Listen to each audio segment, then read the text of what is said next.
சாதி மாறி திருமணம் செய்தாலோ அல்லது சாதி மாறி இந்த மாதிரி தவம் செய்தாலோ படுகொலை செய்ய வேண்டும் என்று ராமாயணத்தில் சொல்லப்பட்டிருக்கின்றது. இந்து தர்மம் அதுதான் சனாதனம்.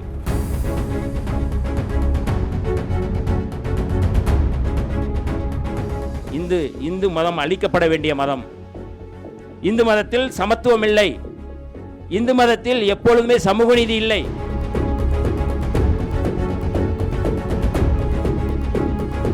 ராமன் பார்ப்பனர் அல்ல, ஆனால் பார்ப்பனர்களுக்காக அந்த படுகொலை செய்கிறார். ராமதாஸ் பார்ப்பனர் அல்ல, ஆனால் பார்ப்பனர்களுடைய இந்த கருத்தியலுக்காக ஒரு படுகொலை செய்கிறார்.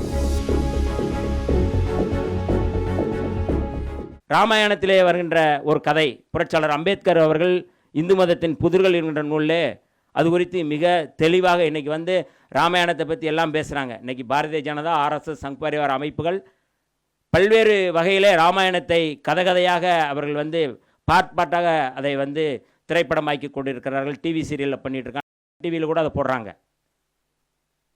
இந்த மாதிரி நச்சு கருத்துக்களை தெளிவாக அதை பரப்பி வருகிறார்கள். ராஜமௌலியின் ஒரு டைரக்டர் கூட இப்போ சமீபத்தில் ராமாயணத்தை தழுவிதான் அவர் படம் எடுத்தார்கள். ராமாயணத்தில் வருகின்ற மிக முக்கியமான அந்த கதாபாத்திரம், அந்த மாளிகைக்கு வெளியிலே ஒரு பார்ப்பனர் தன்னுடைய குழந்தை, செத்துப்போன குழந்தையை மடியில் வைத்துக்கொண்டு, ராமா உன்னுடைய ஆட்சி கெட்டுப்போய் விட்டது, உன்னுடைய ஆட்சி மிக மோசமாகி கொண்டு இருக்கிறது என்று ராமனை பார்த்து கேட்டபோது ராமன் வெளியிலே வருகிறார்.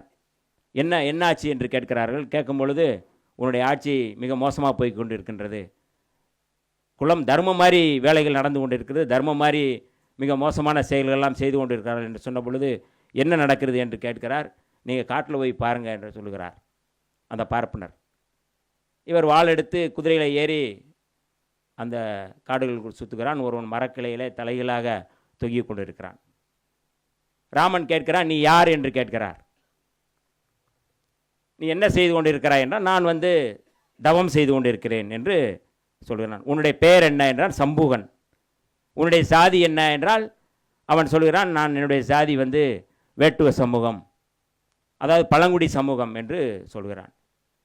ராமன் கீழ் சாதிக்காரனாக நீ எப்படி ஜாதி மாதிரி எப்படி இந்த தர்மத்தை செய்ய முடியும்?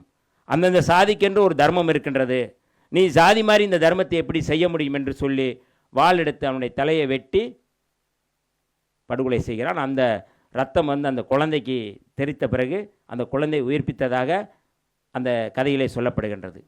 சாதி மாறி திருமணம் செய்தாலோ அல்லது சாதி மாறி இந்த மாதிரி தவம் செய்தாலோ படுகொலை செய்ய வேண்டும் என்று ராமாயணத்தில் சொல்லப்பட்டிருக்கின்றது. இந்து தர்மம் அதுதான் சனாதனம். இந்து மதத்தில் இருக்கின்ற அந்த வர்ணாசிரமத்தை பாதுகாக்க வேண்டும் என்பதுதான் ராமாயணத்தினுடைய கதை. அந்த ராமாயணத்தினுடைய துணைக்கதை தான் மகாபாரதம். அதுதான் 4 வர்ணங்களை நானே படைத்தேன் என்று கிருஷ்ண பரமாத்மா மூலம் சொல்லப்பட்டது. இந்த 2 கதைகளையும் வைத்து கொண்டுதான் இன்றைக்கு இந்த படுகொலைகளை நியாயப்படுத்தி வருகிறார்கள். இந்து மதத்தில் சாதி மாறி திருமணம் செய்தால் படுகொலை செய்ய வேண்டும் என்று ராமன் சொல்லியிருக்கின்றான். ஆகவே இந்த படுகொலையை செய்கிறோம். இது காலங்காலமாக சொல்லப்பட்ட கதை. வெறும் நீங்கள் கொலை செய்கிறா அப்படின்னா இந்த கொலையை சும்மா சாதாரணமாக செஞ்சுட்டு போல. இந்த கொலைகளுக்கு பின்னாடி, இந்த ஆணவ படுகொலைக்கு பின்னாடி ஒரு கோட்பாடு இருக்கின்றது. அந்த கோட்பாடு தான் சனாதன கோட்பாடு, அந்த கோட்பாடு தான் வர்ணாசிரம கோட்பாடு. அந்த கோட்பாட்டை நாம் அழித்தொழிக்க வேண்டும். அதுதான் புரட்சியாளர் அம்பேத்கர் அவர்கள் சொன்னார்கள். இந்து மதம் அழிக்கப்பட வேண்டிய மதம். இந்து மதத்தில் சமத்துவம் இல்லை. இந்து மதத்தில் எப்பொழுதுமே சமூக நீதி இல்லை. ஆகவேதான் இந்து மதத்திற்கு எதிராக அவர் மதம் மாறுகிறார். ஆக இந்த படுகொலை எங்கிருந்து தொடங்குகின்றது? அவர்கள் இந்த கோட்பாட்டை, வர்ணாசிரமத்தை பாதுகாக்க வேண்டும். இதுதான் அவருடைய நுட்பமான அரசியல். ராமன் பார்ப்பனர் அல்ல, ஆனால் பார்ப்பனர்களுக்காக அந்த படுகொலை செய்கிறார். ராமதாஸ் பார்ப்பனர் அல்ல, ஆனால் பார்ப்பனர்களுடைய இந்த கருத்தியலுக்காக ஒரு படுகொலை செய்கிறார். படுகொலை செய்ய தூண்டுகிறார். ரெண்டும் ஒன்று தான். ராமனும் ஒன்று தான், ராமதாசும் ஒன்று தான். நான் கருத்தியல் ரீதியாக சொல்கிறேன். நான் ராமன் பார்ப்பனர் அல்ல, ஆனால் பார்ப்பனர்களுக்காக அந்த படுகொலையை செய்கிறான். மருத்துவர் ராமதாஸ் அவர்கள் பார்ப்பனர் அல்ல, ஆனால் பார்ப்பனர்களுடைய இந்த கருத்தியலை நடைமுறைப்படுத்துவதற்காக இந்த வேலையை செய்கிறார்கள். வெறும் அது ராமதாஸோடு மட்டும் நான் முடிக்கவில்லை. இதை அதனுடைய தொடர்ச்சி இன்றைக்கு நிறையா இருக்கிறார்கள். இந்த கருத்தியலை உள்வாங்கிக் கொள்கிறார்கள்.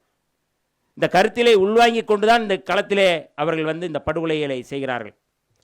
ஆக இன்றைக்கு நடக்கின்ற இந்த போராட்டம் வெறுமனே வந்து நீங்கள் வந்து ஒரு அரசியலோடு